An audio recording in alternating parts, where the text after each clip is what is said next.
Russia's Putin seeks to stimulate birth rate. President Vladimir Putin has announced a series of plans to increase the number of children being born in Russia from an average birth rate of under 1.5 per woman to 1.7 within 4 years. Last year he promised tax breaks for bigger families. On Wednesday he told Parliament the birth rate is falling again before pledging state funding for new mothers. Maternity capital has until now only been paid to families with at least 2 children.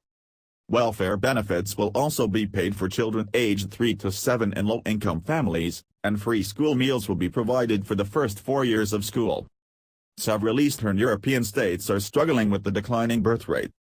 Only last week, Hungary's right-wing nationalist Prime Minister, Viktor Orban, announced plans for free fertility treatment to couples as well as possible income tax exemptions for mothers with 3 or more children. Mothers with 4 children already have some tax breaks in Russia, a country that has a birth rate of 1.48.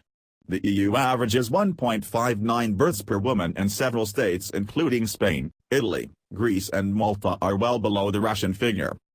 Russia's population has struggled to recover from a dramatic decline in the 1990s, to the point that Mr. Putin said by 1999 the birth rate had fallen to 1.16, lower even than during World War II. This was Mr. Putin's 16th annual address to Russia's parliament, the Duma, and Mr. Putin used his speech to also tackle his own future. His 4th presidential term comes to an end in 2024, and under the constitution he would have to stand down from the post. While saying he wanted to maintain Russia's presidential system, Mr. Putin proposed a referendum on changing the constitution to give parliament greater powers to appoint the prime minister. Between his 2nd and 3rd terms, Mr. Putin served for 4 years as prime minister before returning to the presidency in 2012, and in theory he could become prime minister again. Even when he was prime minister, Mr. Putin was widely seen as the power behind then-President Dmitry Medvedev.